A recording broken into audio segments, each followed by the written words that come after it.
Oke, balik lagi di channel saya. Assalamualaikum warahmatullahi wabarakatuh. Sesuai dengan judul ya guys ya. Jadi saya mau bahas sekarang, katanya kalau gak dimatikan STB itu akan meledak. Oke, saya mau bahas dan saya akan langsung ke STB-nya. Saya cek suhunya gimana, dalamnya seperti apa, dan jika pun meledak, apanya yang meledak gitu loh. Nah sekarang lagi booming banget, katanya meledak-meledak gitu.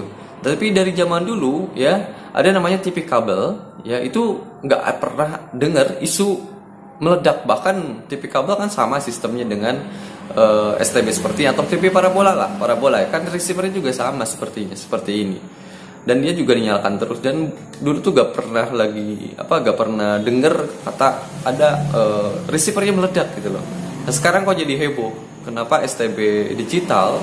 Nah, dengan marak-marak STB digital seperti ini, udah pertama harganya naik yang melambung, dan kemudian sekarang ada isu katanya meledak. Nah, oke, langsung aja kita cek seperti apa punya saya. Sesuai dengan video saya sebelumnya, memang saya merekomendasikan tidak mencabutnya, cukup dimatikan lewat remote-nya saja, di standby kan, dan toh sampai saat ini aman-aman saja. Oke, langsung aja kita lihat ke STB-nya. STB katanya panas bisa meledak ya, katanya gitu ya. Oke, langsung aja saya bahas dan review. Katanya harus dicabang. Nah, kita lihat ya. Ini saya pantengin dari setiap hari lah ya. Ini nggak pernah saya cabut, sesuai dengan video yang saya sebelumnya. Gimana cara matiin STB dengan benar, yaitu adalah tidak mencabutnya, cukup dimatikan melalui remote atau ditekan tombol powernya saja. Nah, ini nyala ya guys, tuh lihat ini nyala nih. Ya, ini artinya tidak dicabut dan di standby-kan aja, dimatikan lewat dari remote-nya. Nah sekarang saya pengen cek dulu, ini mereknya dari Welham dan tipenya yang terbaru ini ya, ini Dev apa ya, T203 Crown ya. Nah ini ada kodenya ya. Nah saya mau pastikan dulu, saya mau cek dulu suhunya berapa sih kalau suhu standby seperti ini. Oke ya, saya ambil termometernya dulu. Nih ya, saya buktikan. Ini dari semalam ya, memang tidak pernah dimatikan, tidak pernah dicabut, tidak pernah dicabut dari colokannya, jadi tetap selalu nyalok ke sini. Ini colokannya ke sini ya. Kita cek berapa sih suhunya kalau lagi standby seperti ini. Oke, nah coba ya kita cek. Nah lihat 25,9. Oke, saya cek dulu suhu di ruangan saya ini berapa sih. Saya cek di suhu di sini berapa sih.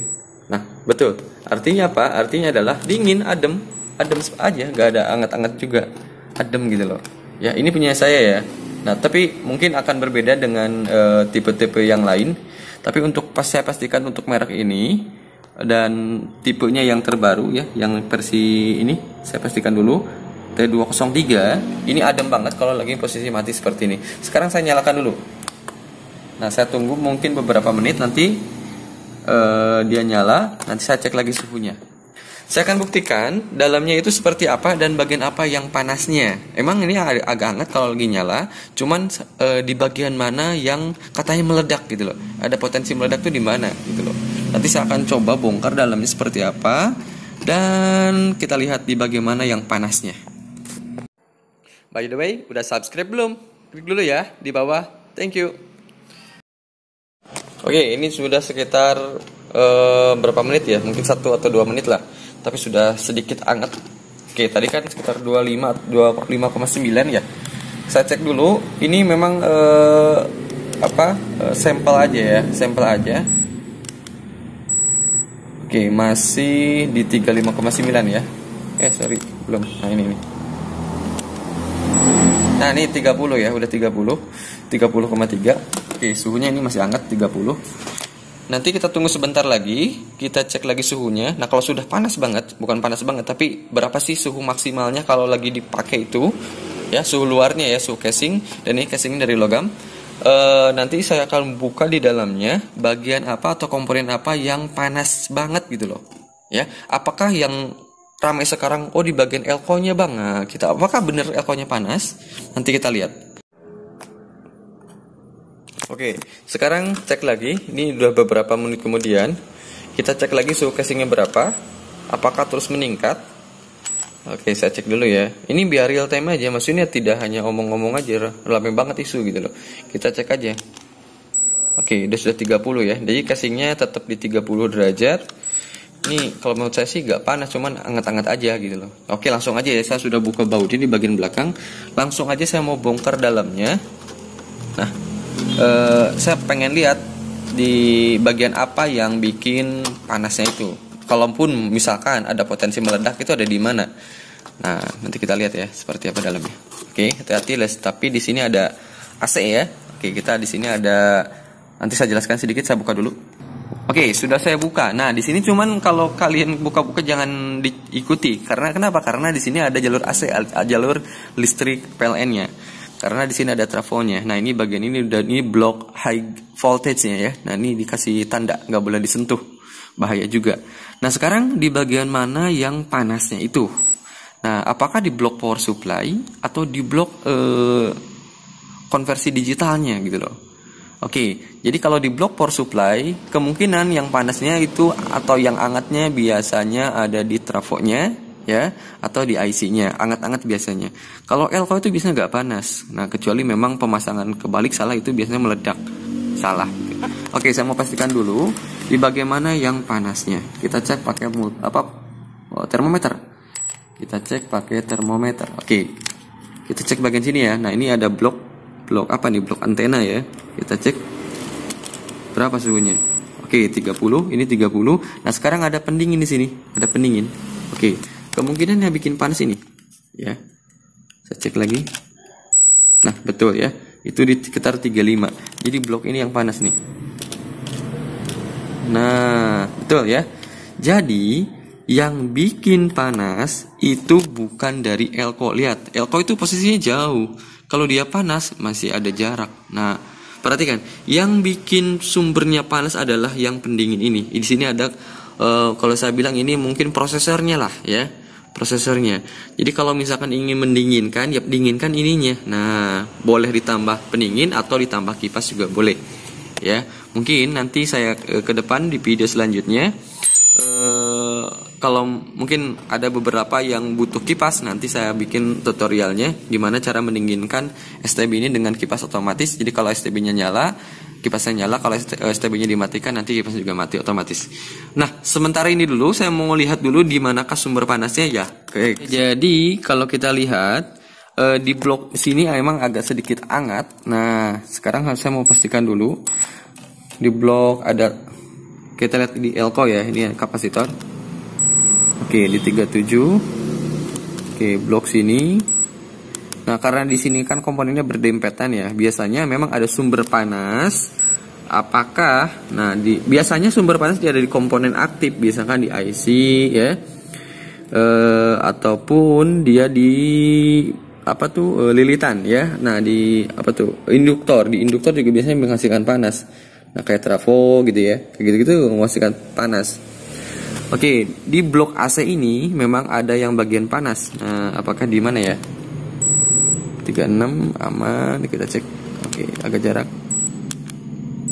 Oke, nah, kalau saya lihat sih di blok regulator ya, di regulator. Oke, betul ya.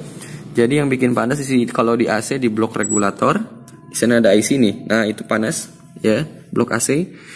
Oke, kita cek transistor kapasitor ini. Kapasitor juga adem. Oke, kapasitor ini. Oke, adem 37 ya.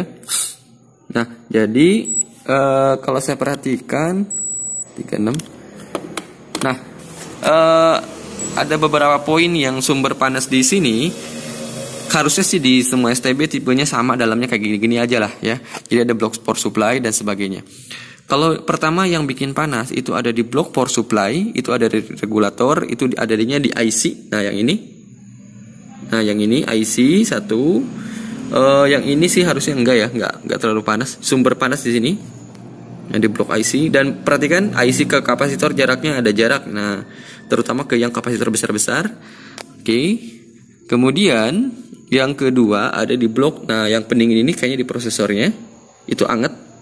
Nah, tapi cukuplah segini pendinginnya ya. Yang ketiga ada di blok, nah ini antena. Nah, di blok sini panas ya. Nggak panas banget, cuman hangat lah. Berapa sih suhunya? Nah, 29.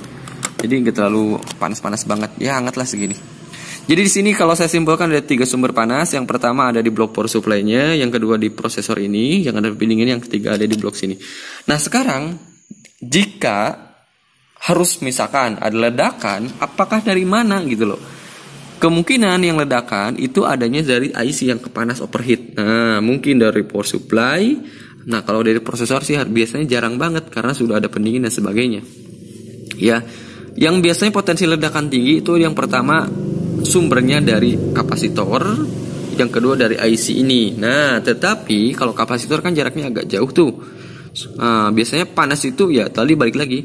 Kapasitor ini biasanya panas itu bebannya terlalu besar ya, atau pemasangannya kebalik. Nah, tapi kan nggak mungkin kalau kebalik di sini karena sudah dipasang dari pabrik. Nah, yang kemungkinan selanjutnya itu bebannya besar. Cuman kan nggak juga karena sudah disetting dengan kebutuhan komponennya gitu loh ya. Kalau menurut saya agak masuk akal kalau misalkan terjadi ledakan yang sangat besar, kalaupun harus meledak paling cuma petasan kecil aja, gak usah heboh-heboh seperti kebakaran dan sebagainya. Wah itu jauh banget ya, kecuali dari sampingnya ada bensin eceran misalkan satu jerigen ya masuk akal gitu.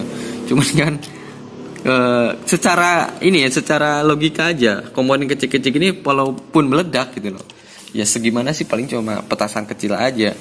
Dan saya balik lagi ke kesimpulan, ini lagi nyala ya, lagi nyala. Sepanas-panasnya STB ya gak bakal bikin meledak aja, gak bakal bikin meledak seheboh seperti yang berita-berita gitu loh. Ya kalau saya sih aman-aman aja, mudah-mudahan ya yang lain juga seperti itu dan selalu seperti itu. Yang bikin panasnya tadi kalau saya lihat ada 3 sumber di sini, di regulatornya, di sumber sini, di prosesor, dan di sini. Kalau di kapasitor harusnya enggak ya, kita cek lagi. Nah yang ini ya kita lihat sekali lagi. Oke ya, 36. Oke 42 lah ya, 42. Nah ini kena itunya tuh si IC regulator. Nah di 40-an 50 pun nggak nyampe.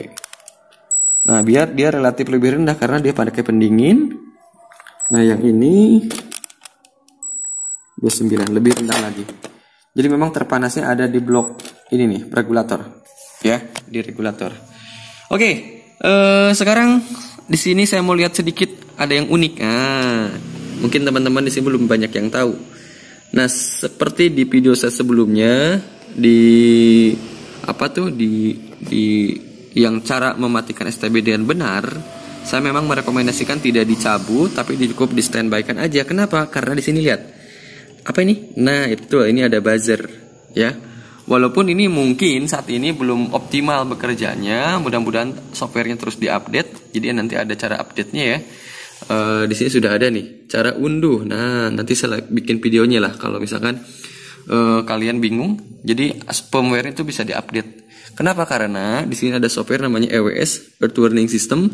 Jadi ya kalau ada gempa dia akan memberikan indikator, memberikan alarm bunyi bipnya nih. Nah baca ya nih. Pada produk ini pada saat produk 3 digunakan atau jangan mencabut kabel power utama karena program EWS tetap bekerja. Nah ini udah dibaca sebenarnya ya. Kalian baca aja nih. Dari produk dari pabriknya aja udah ngasih tahu jangan dicabut. Ini takut meledak dicabut ya, nangis dah pabriknya ya bikin kayak ginian. Oke, udah bikin sistem secanggih apapun, kalau dicabut ya tetap gak bisa bekerja. Oke guys, kira-kira itulah ya penjelasannya. Jadi jangan panik, jangan takut. Misalkan ya tetap colokin aja. Karena itu ada fungsinya karena dia punya program EWS. Oke guys, jadi aman ya. Mudah-mudahan aman, cuma hangat-hangat biasa dan itu tidak bikin meledak. Ya kalaupun dia meledak kejadiannya ya tinggal ditukar saja ya atau digaransi. Harusnya sih enggak, saya belum pernah dengar apakah yang di video-video itu benar atau enggak. Oke guys, thank you sudah menonton sampai beres. Mudah-mudahan ini bermanfaat infonya. Jangan dicabut, jadi tetap aja dipantengin. Oke, thank you sudah menonton. Assalamualaikum warahmatullahi wabarakatuh.